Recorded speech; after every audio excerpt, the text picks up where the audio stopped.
Community Viewpoint.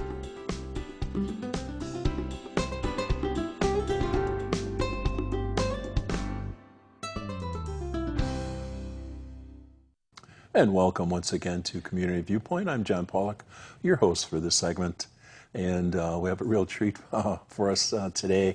We have Brian Brown with us from the China Ranch Date Farm out in Tecopa. And no, it's not to find someone to go out with. It's actual date palms. We grow fruit. We don't do dates. We don't Right. supply those kind of dates. And you've been the owner of this property for many, many years. Yeah. I knew you when you still had dark hair, and there's more of it. You should talk. Yes, I know.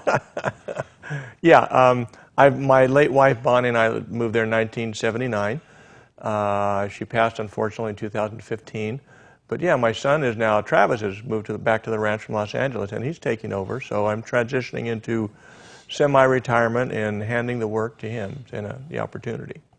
And you've started this out with a small grove of trees that... Yeah, my great aunt and uncle actually owned the property in the late teens and 20s, 100 years ago, I suppose now. And she got a box of seeds in the mail as a curiosity, heard about the date industry that was beginning in the southern deserts, ordered some date seeds, which she said arrived in a wooden box on the Tonopah Tidewater Railroad at the Shoshone Station, took them down to the ranch and planted them, and that was sort of the beginning. So there was this nucleus of 2 rows of old trees that no one ever tended or took care of, and if you come to the ranch, you'll see these trees that are markedly taller than all the rest of them. But anyway, we used that and sort of piggybacked onto their idea. They didn't produce dates commercially. Most of the ranch's history, it has been a traditional Western ranch where people tried to raise livestock and hay and make a living that way, and it was just too hot and too far and too remote and too tough and just too everything. And so it looks like, as we look back on it, that a lot of its history, people came and gave it a best try, and they got discouraged or went broke and sold it or left, and there were times when it was sort of abandoned and nothing was going on there. We moved there in '79, began to sort of come up with a plan, did some research about dates, then went down to the Indio area and acquired young date palms of a lot of old varieties of date trees. American date industry goes 2 types of dates, but like apples, there are dozens and dozens of types of dates, different colors, shapes, sizes, taste, texture. And so we went out and sought out these old heirloom varieties that the industry had given up on, brought them back to the ranch, planted the young trees and grew them while we held outside jobs and did work to support the family. And then eventually they began to bear fruit, and we put up a gift shop and baker, and we kind of grew it from nothing. Right, and you were a teacher in Shoshone for many years? Yeah, I taught school there for 19 years at the junior high and high school. When started again in '79, when that area was still just the tail end of the mining community, and there were a lot of jobs, good quality, working jobs over there. And unfortunately, that industry has left. Right. So those of us that are still there, really what we have to offer the public is sort of the desert itself. And so we made a movement toward educating ourselves about sort of tourism and ecotourism, and what's the story that we have to tell? What's our history? Learning that story and being able to tell the story, publicizing it. We started a little chamber of commerce, set up a little nonprofit museum, set up a land trust to take care of the precious natural areas there, the Amargosa Conservancy. And it has worked. I mean, it's a small area, and there's a handful of dedicated people that are over there. But because it's primarily undeveloped, and it has this interesting history, it's a very, very unique place to visit. And you mentioned desert, but then when you go on to China Ranch, you get a different perspective on the desert. So we have a little video. We could talk over that while we're watching that. Sure. Conrad, if you would play that, please. Someone who gets some drone footage for us. This is the date grove. We have about 1,500 palm trees, date palms. It has a feel, it is a true desert oasis, and it has a feel of a place maybe in North Africa or the Arabian Peninsula. That's what my dad thought, because when he was in World War II, he was in Africa. And you can see we're down in a canyon, a real hidden canyon. You can't see the ranch at all from up above until you drop down this sort of steep, dramatic road.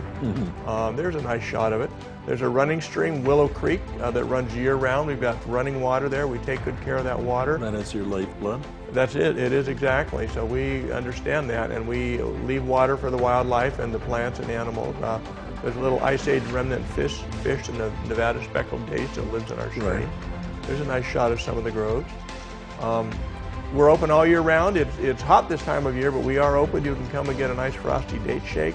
Come for an early morning hike if you want to come and walk around. There's spectacular scenery. That area just off to the top of the screen there is what we call the Badlands. That was used for a Paramount Studios movie called The Sum of All Fears in 2001. It doubled for the Sinai Peninsula in Israel. There's some more shots of it. You can see the big riparian or streamside area. There's a date grove. There's a roof of my house, actually. Yeah, and some hikers. Our busy season is really October through April because the weather is more pleasant. But we're open all year round. This time of year we're doing a lot of field work. It's hard, tough, hot work, but it has to be done to take care of the crop. There we go. Used car for sale, folks. Needs a little work. No down payment, easy financing available. I'm not sure who this little guy is. And that's one of the roads going out. Yeah, this is the old Spanish Trail Highway, or Tecopa Road, it's called, off of 160.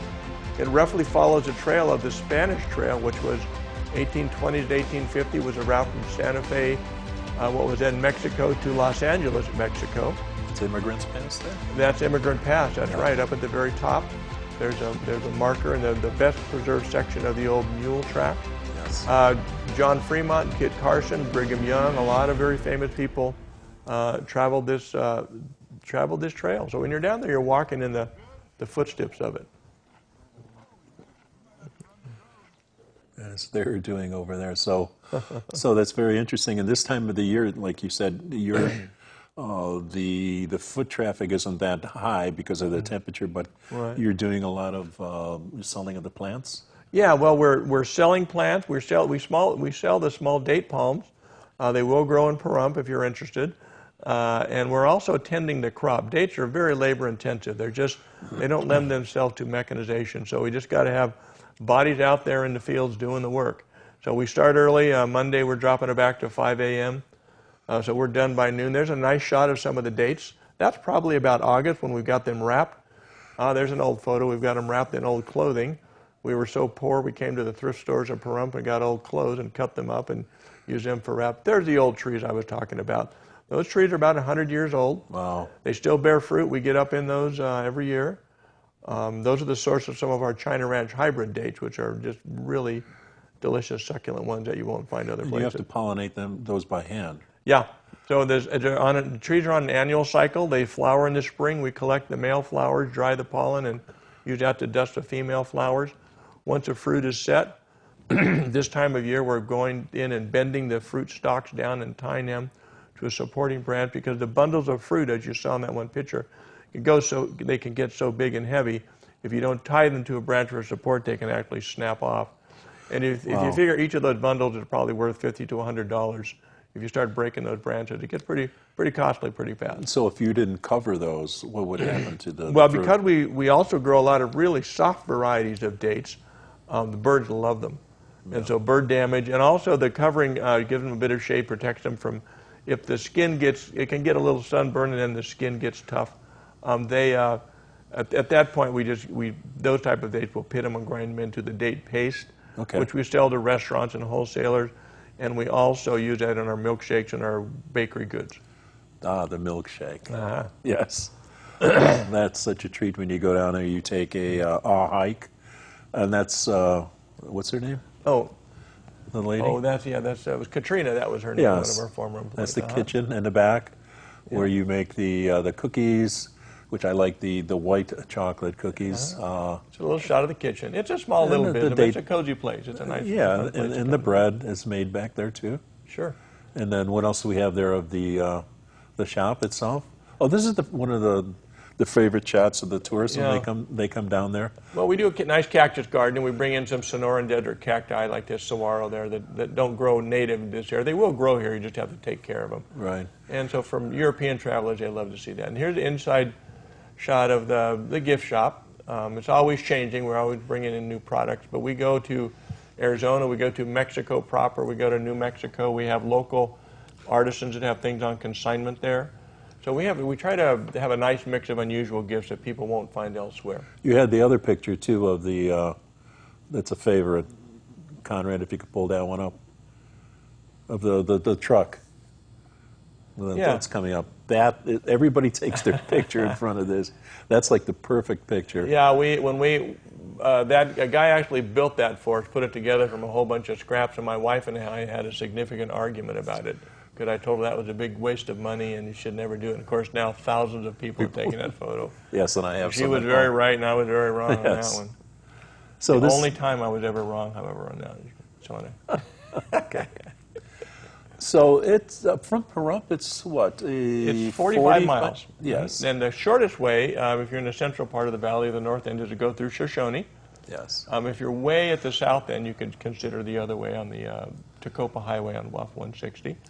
If you go through Shoshone, I recommend you visit the little museum there. Yes. Stop by and maybe say hi at the Amargosa Conservancy. It's a local nonprofit land trust that we do a lot of work cooperatively with them and the Bureau of Land Management to help preserve and protect the water sources and the unique plants and animals. That area over there has a lot of endemic, which means they have evolved just at those specific locations, animals and plants. And so they need our protection, and it's an interesting thing. So you have Len, the Birdman, that does some... He's in Shoshone. Yes. Yeah. And you used to do tours. You don't do those anymore. I don't on a regular basis. If groups call, you can call China Ranch in the fall, and if you have a group of, say, 15 or 20 or more, we can arrange a tour of the ranch. We'll walk around the ranch, and I'll tell you the history of it, either myself or my son Travis. Because you have, you're not telling us where they are, but some footprints from prehistoric times? There are. Yes. That's all I'm saying. That's all I'm saying, Yeah, China Ranch is located in an old, what's called a Pliocene lake bed. It was 9 to 12 million years ago. It was a freshwater lake. These animals were clomping around in the mud around there, and some of them have gotten preserved. So, yeah, they're camel and horses and other interesting things.